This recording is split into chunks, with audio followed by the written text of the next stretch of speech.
Welcome to Flip Your Script, the vodcast from the American College of Lifestyle Medicine that's all about clinicians redefining care through lifestyle medicine. My name is Dr. Padmaja Patel, and I'm the current president of the American College of Lifestyle Medicine. I'm board certified in internal medicine and lifestyle medicine and serve as the Chief Medical Officer of Nudge Health. Each episode delivers 5 key takeaways from leading experts, innovators, and practitioners on how lifestyle medicine is reshaping the future of healthcare. Through practical strategies and real-world success stories, we empower you to make a lasting impact in your practice, in your organization, and beyond. In this episode, we're honored to be joined by Dr. Anne Kiel. Dr. Kiel is a board-certified pediatrician and lifestyle medicine physician. As a U.S. Air Force physician for 21 years, she witnessed the poor state of health of military service members, their families, and the healthcare professionals taking care of them, including herself. After learning about positive health effects from whole food plant-based eating, Dr. Kiel spent the next 2 years exploring evidence-based resources to take back control of her circumstances, ultimately transforming her health, reigniting her passion for healing, and improving service member and veteran health through the end of her military career. Now, Dr. Kiel leads a plant-based lifestyle and is an advocate for improving the health of all individuals as an author, speaker, and licensed Food for Life instructor with the Physicians Committee for Responsible Medicine. She continues to practice her passion in medicine by caring for the children of service members as a pediatrician at Naval Hospital located in Bremerton, Washington. Welcome, Anne. How are you doing today? Hi, thank you so much for having me. I'm doing great. It's really a privilege to be here. Wonderful. Well, let's start with your story. What led you to lifestyle medicine, and what inspired you to bring it into your work within the DOD? Thank you so much for that question. And actually, before I begin answering some of the questions, I do just have to read a disclaimer that states that the views expressed in this presentation are those of my own. They do not necessarily reflect the position or policy of the Department of the Navy, the Department of the Air Force, the Defense Health Agency, the Department of Defense, or the United States government. Standard disclaimer. Thank you so much. Sure. So to be honest, my journey started with my own health. It was about 12 years into my career as a pediatrician when I suddenly realized that I was doing so much to balance not only leadership duties within the Air Force, where I was working at the time, and also my own life at home with my husband and 3 children. So I thought I was doing fairly well with being health conscious, but I was constantly feeling exhausted. I was overweight and also had high cholesterol at just the age of 38. So I originally reached out to a fitness coach virtually. This was years ago before virtual was a thing. And I was really hoping she would just help me stay accountable to build in workouts into my daily routine. But the very first question that she asked me was, how was my sleep? And so that initial question was like a light bulb moment for me and really a wake-up call that helped me realize how interconnected it is with our daily habits and how much I had really been neglecting the basics in my lifestyle. So that sort of launched over this couple of years, me working on my own sleep and fitness. But to be honest, the real game changer for me was when my husband stumbled upon an article, a news article about a gentleman who had reversed a number of his chronic conditions through plant-based nutrition. And so as a husband and wife, I wanted to support him. That really set me off on a deep dive into the scientific evidence about plant-based nutrition and how it can improve our health. And we were both astonished, believe it or not, at how quickly and easily our own health conditions reversed. And I'm on a completely different path than I would have been otherwise, not only physically, but mentally and emotionally as well. That's powerful. Thank you for sharing that personal journey. All right, so let's looking at the big picture. How does lifestyle medicine fit with the mission of military and veteran healthcare, especially when it comes to readiness, resilience, and long-term health? So thank you so much for that question. I feel like it aligns perfectly. Lifestyle medicine, as you know, focuses on the root causes of disease. How can we help people eat better, sleep better, move every day, avoid risky substances, stay socially connected, and also work on managing their stress?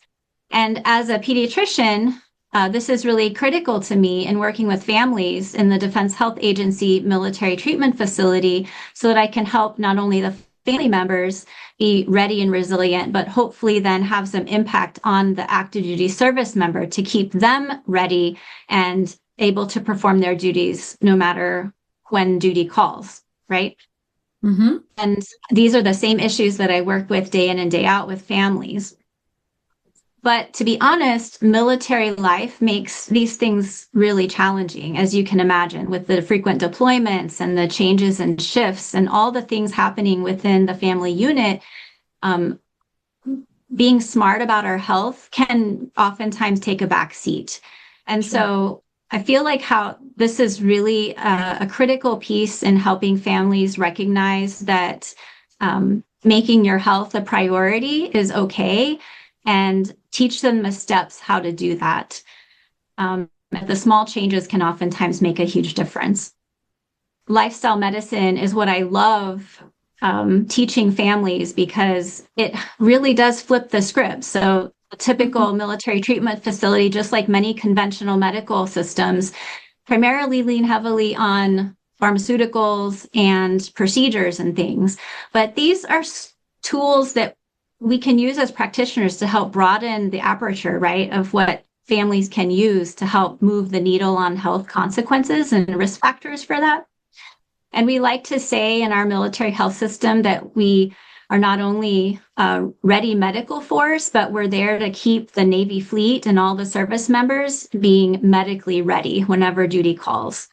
And as a pediatrician, I see it even broader than that from a slightly different angle, in that about 80% of new military recruits knew someone in their family who was part of the military previously. And so my job as a pediatrician is to really help families be supported in this way so that we're investing in the future health and strength of our military force. So I see that they just go very much hand in hand. Yes. Now, thinking about the stress, I know military healthcare can be incredibly high stress, right, for both service members and clinicians. How do you see lifestyle medicine helping support well-being on both sides of that equation? Absolutely. The stress is significant, to be honest. And I think it boils down to being proactive. Military life, just as we talked about, is so demanding, and we need new strategies to help people build resilience and, make sure that they're ready to tackle the issues when a crisis hits us. We already have a foundation or a framework within the military health system that we call total force fitness. And total force fitness is just a framework, but it overlaps very well with the pillars of lifestyle medicine. And so I see that lifestyle medicine really complements total force fitness by adding structure to it, as well as science, and also just a shared language that helps all of us clinicians speak with active service members to help us build that common language and help people meet their health goals. And we know that people who prioritize the 6 pillars that I mentioned are absolutely more adept at avoiding chronic disease, but also decreasing their risk of injury or, reducing their risk of illness, and they can bounce back much faster under pressure. And that's also the same for providers or healthcare professionals, right? We're better able to take care of others when we're also taking care of ourselves first, right? And that's a tough lesson for many people to learn, just like it was for myself. But helping healthcare practitioners practice what they preach, making sure we're getting enough rest, eating the right foods, managing our stress, getting enough sleep, which is one of the most difficult things for healthcare professionals to do oftentimes. We know all those things lower burnout. And so lifestyle medicine really gives us a roadmap for these things that we can use not only for ourselves, but also for the patients that we're caring for. Yes, very well said. Can you please share some examples of how lifestyle medicine is currently being used within the Department of Defense to prevent chronic disease and promote health? Absolutely. We are seeing a significant momentum with healthcare practitioners recognizing that, number one, that lifestyle medicine is a medical specialty. And number two, that it's a significant and a vital tool for us to gain the skill set, right? I'm the co-chair of the VA and DOD member interest group for ACLM. And we've seen over the last several years a significantly growing group and numbers of healthcare practitioners across the DOD wanting to become certified and trained in the field of lifestyle medicine. So I'm really excited about the direction that's going.